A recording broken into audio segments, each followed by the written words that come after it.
Alright, so today is just kind of a shop day. So I've got a couple of miscellaneous projects I'm working on. One is some more with shims. I'm going to be cutting some out using the table saw so I can just get through them really fast.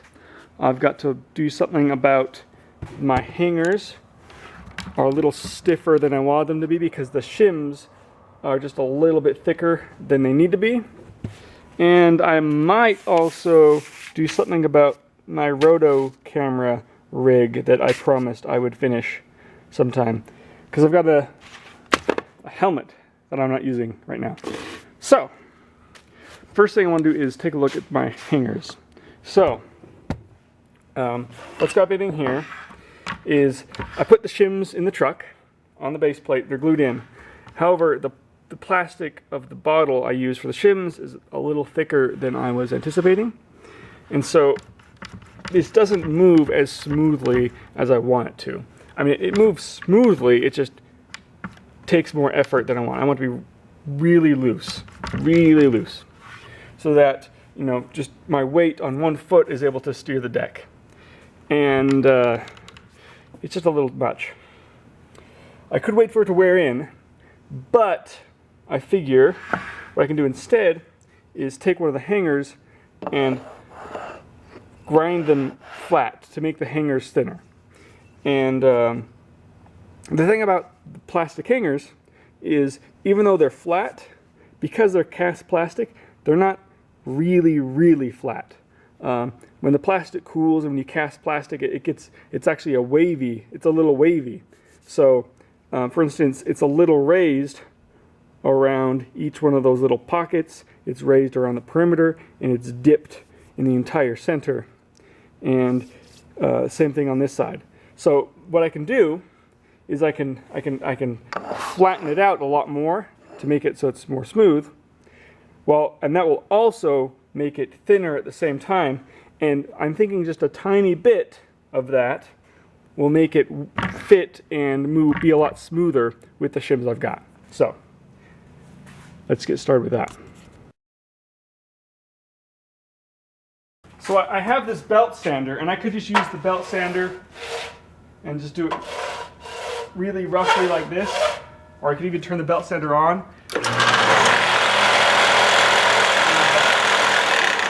And that would take a lot off really fast, and I think is more aggressive than I need. And this is a really heavy grit. I think this must be 60 grit or 80 grit, and you know, that might be nice for a couple strokes, but oh yeah, you can really see it's taken off a lot of plastic, and you can see it's got some really defined high spots. So I'll take a look at there. So you can see, there we go. See how the whole perimeter has been sanded down? Anyway, I think this is too aggressive for me to do all of the work on. I want it to be smooth and not just rough. But this is working good for getting a start. So I'm going to keep doing it here until I feel like I'm getting close to where I want it.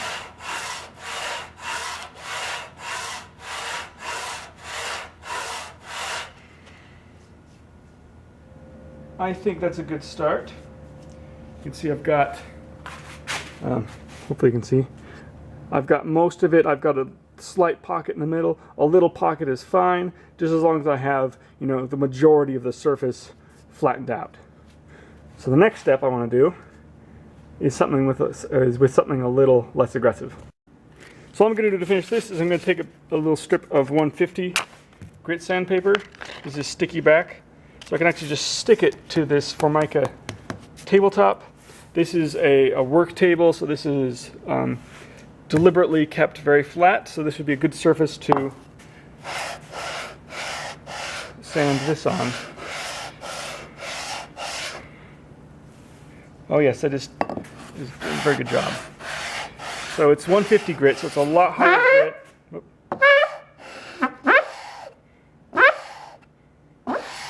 It's a lot higher grit than the sanding belt, so it should be a pretty smooth finish.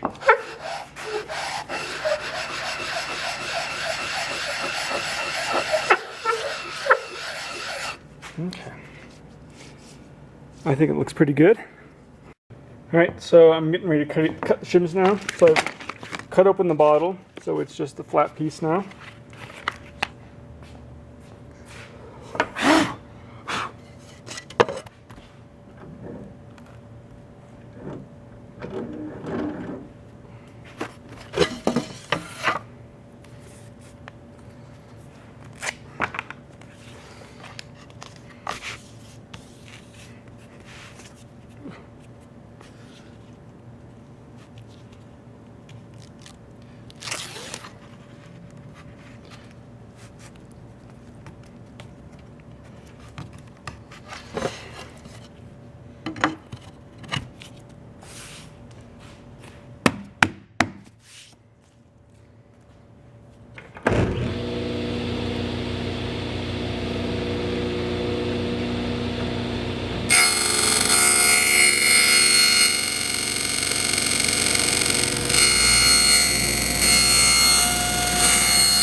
Okay, so now I've got to square the edges because that was a little skewampus. So what I'm going to do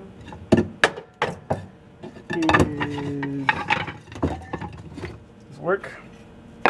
I'm going to stack these all nice and evenly, put them up against the fence, and that's good.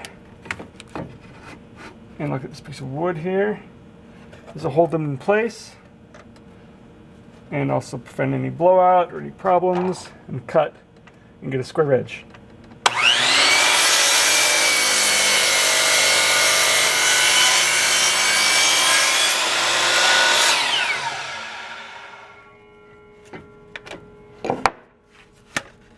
There. So now I can use this edge to cut the lengths of the shims, or the heights. Looks like my recording didn't start, but I just finished cutting all the shims to the right height. So one side is just 1/8 of an inch taller than the other. So I figure what might actually work is just to cut them both the same way, and then to trim one up once I've actually put it in, because I can just cut it across and use the aluminum base plate as a straight edge, and that should work really well. Okay, we're at the last step. So they've got the 2 different holes at 2 different heights for the different shims. So since I've decided to make them all the same, they're the same height, and I'm going to cut them down as needed to make the small shim. That also means I wanted to make the hole the same spot. So instead of having an 1/8 inch hole that's in the exact right height, I'm going to make a much larger hole that's the right height for both of them at the same time. So all I've got to do is I've got my height figured out. I just need to double check that that is in fact center on the shim. That one there, okay, that is exactly center. And that should be good for all of them. So what we're going to do is going to be to stack them all nice and evenly with this one on top. What you do is you use masking tape to create a stack that will not move. Well, if this masking tape was all sticky, maybe it would work. There we go, let's try that again. So now what we can do is take this, and this is going to be our board that we're going to drill through. And this is going to be a little redundant. But since this tape is not working as well as it should, I'm actually going to clamp the whole thing down.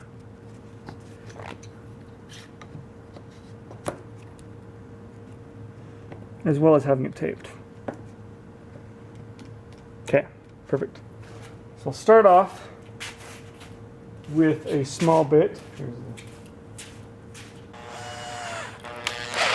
So I'll start off with a small bit to pilot where I want it to be. I'm kind of going to get scratched, so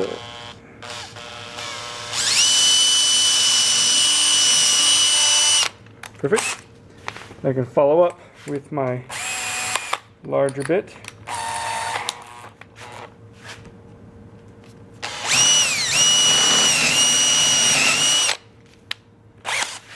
And that should be it. That should give me 8 shims.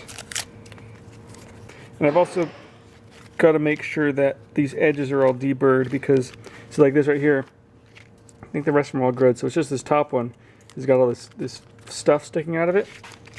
So what I do for that is I take a countersink bit and just take it off like that, because those burrs will get under there, make it like the shim's really thick, and catch on the hanger and make the hanger hang up a little bit. So there we go. And these ones, these are actually thinner than, this is the size I thought I was making. For some reason this other bottle was thicker. So hopefully this bottle works out even better. So there we go, that's the end of that. Alright, so I've got the new shims in. I just got rid of the old ones because they were thicker. And you can see this is just right. Without the bolt in, it's got just the slightest bit of side-to-side movement. But once I get that just tightened down, just the tiniest bit, it will be perfect. So check this out.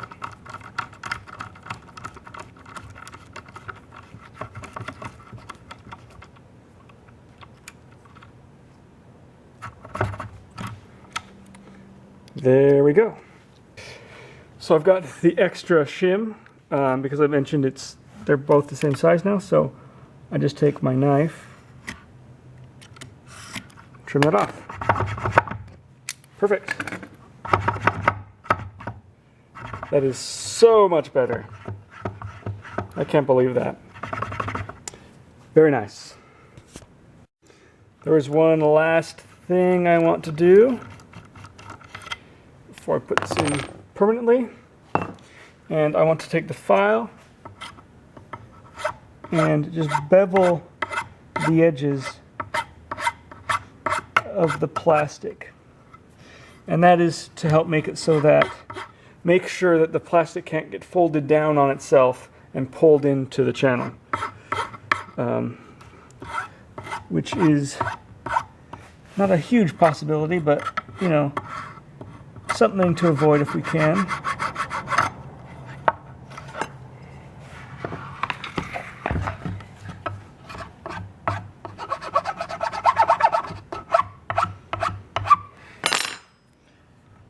Yep, there we go. That's all that took. Oh, it's perfect. It is so perfect.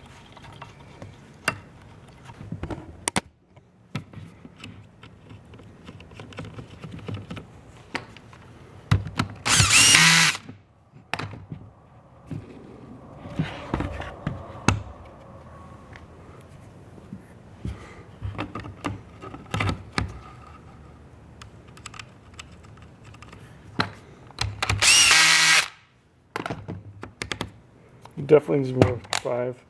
Let's try about 13.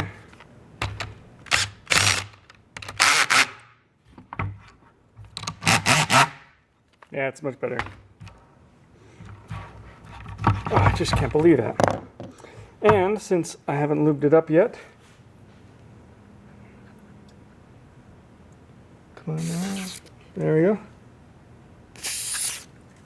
Too much again on that side. Perfect. So perfect.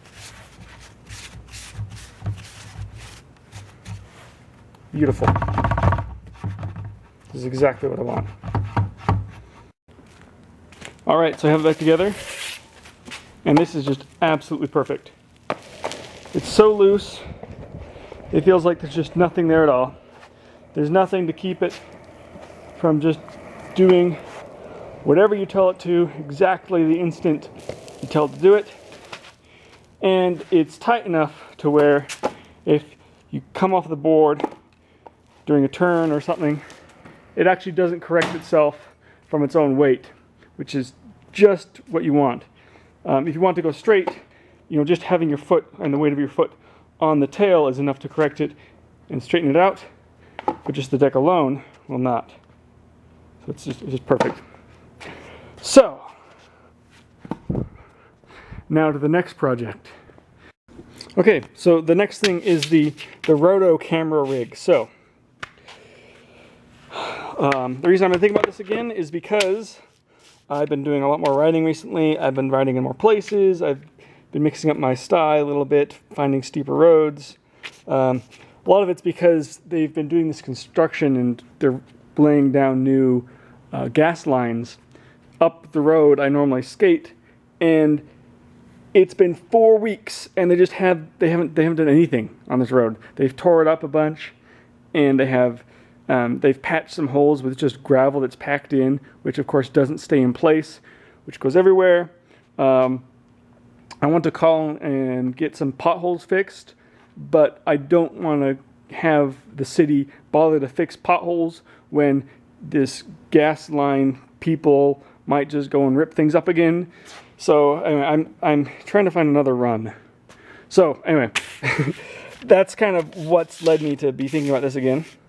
So I don't actually have an action cam at the moment, but I might be able to borrow one when it comes time when I have this completed. So I actually have a helmet now.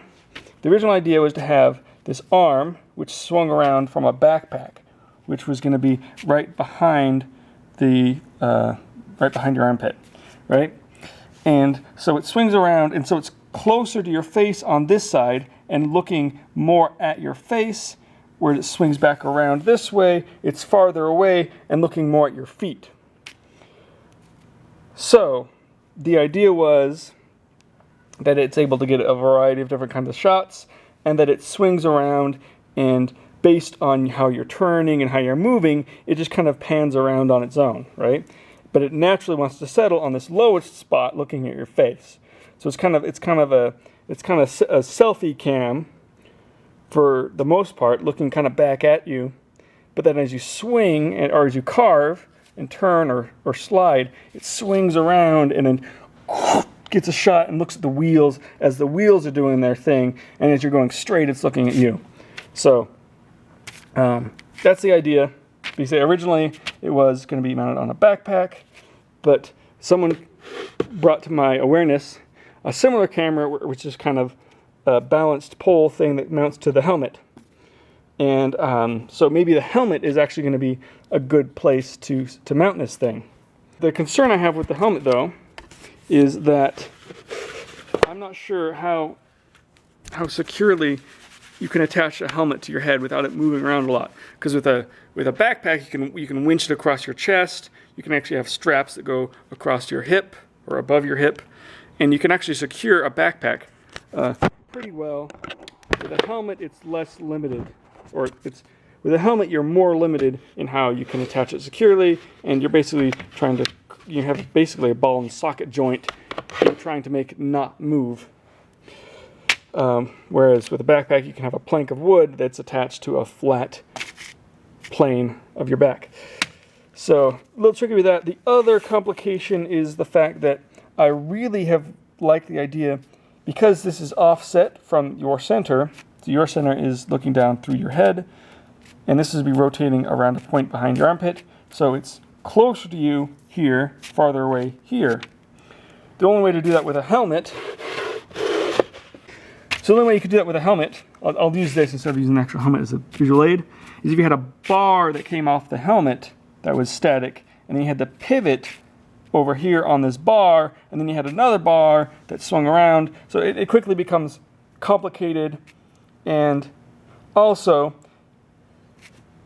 my system is unbalanced, so it doesn't have a counterweight that keeps the forces even. The idea is you want it to swing around, whereas the model that actually had the helmet, the